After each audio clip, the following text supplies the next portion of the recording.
অসমীয়াৰ বাপতি সাহোন ভোগালী বিহুৰ আজি উৰুকা। আজি সকলো ৰাইজে বজাৰ সমাৰ কৰিব। গধূলি ক'ৰবাত পুৱাই মেজি জ্বলাই প্ৰীতিভোজ খায়। বহু ঠাইত আমাৰ বিশেষকৈ শিৱসাগৰ বা চৰাইদেউবাসীয়ে আগদিনাই এনেধৰণে মেজিৰ তলত থাকি মেজি ভোজ খাই সম্প্ৰীতিৰ এনাজৰীডাল অধিক কটকটীয়া কৰে। আৰু থলুৱা খাদ্য সম্ভাৰ আজি তেখেতসকলে বজাৰ সমাৰ কৰাত এতিয়া সকলো ৰাইজ ব্যস্ত।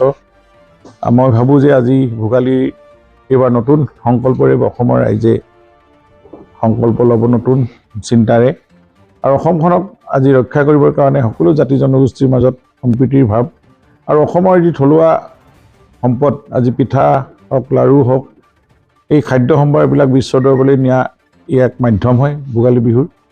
গতিকে এইখিনি আমাৰ উঠি অহা প্ৰজন্মই মই ভাবোঁ আজি ভালদৰে উপলব্ধি কৰিছে, মহিলাসকলে উপলব্ধি কৰিছে।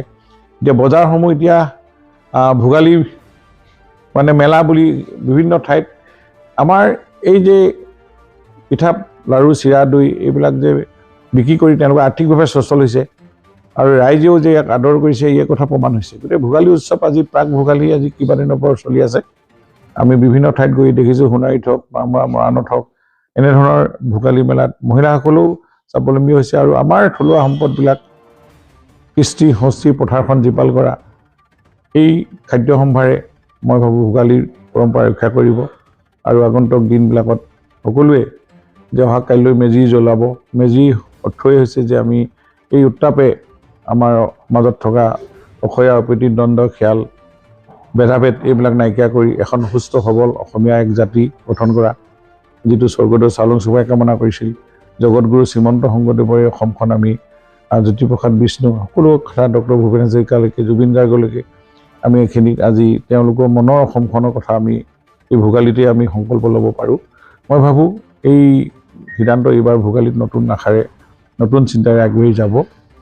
গতিকে সকলোকে মই পুনৰ ভোগালীৰ ওলগ জনাইছোঁ আৰু অসমীয়াৰ এই ভোগালী উৎসৱে সকলোৰ মাজত সম্প্ৰীতিৰ ভাৱডাল অধিক কটকটীয়া কৰিব বুলি আশা ৰাখিছোঁ। আৰু আপোনালোকৰ সন্মানীয় জনপ্ৰিয় চেনেলসমূহৰ সংবাদ মাধ্যমৰ কৰ্মীসকলকো ভোগালী ওলগ জনাইছোঁ আৰু আশা ৰাখিছোঁ আপোনালোকেও এই নিৰ্ভীক নিষ্ঠাৰে কাম কৰক, ভগৱানে শক্তি দিয়ক। মই প্ৰায় ভোগালী গাঁৱে ভূঞে যাওঁ, য'ত মেজি জ্বলোৱাৰ তাত য'ত ভেলাঘৰ তাত নিৰ্মাণ হয় গাঁৱে ভূঞে, তাতে এপাক লগ কৰোঁ, মৰম চেনেহ দিওঁ, অকণমান একেলগে ফূৰ্তি কৰোঁ। এনেকুৱা ধৰণৰ কাৰ্যসূচী থাকে। মই প্ৰায় 8-10 ঠাইত প্ৰতি বছৰে যাওঁৱেই আগদিনা। কাইলৈ মেজিটো মই নিজেই জনাওঁ আৰু তাৰ পৰাও মই বিভিন্ন ঠাইত অকণমান ৰাইজক সংগ দিওঁ। খেলা ধূলা হয়, পৰম্পৰাগত ধূপ খেল, মিউজিক চেয়াৰ, টেকেলি ভঙা, এইবিলাক খুব আনন্দ মানে ভোগালী এইবিলাকক লগত অংশগ্ৰহণ কৰিবলৈ পালে নিশ্চয় ভাল লাগে।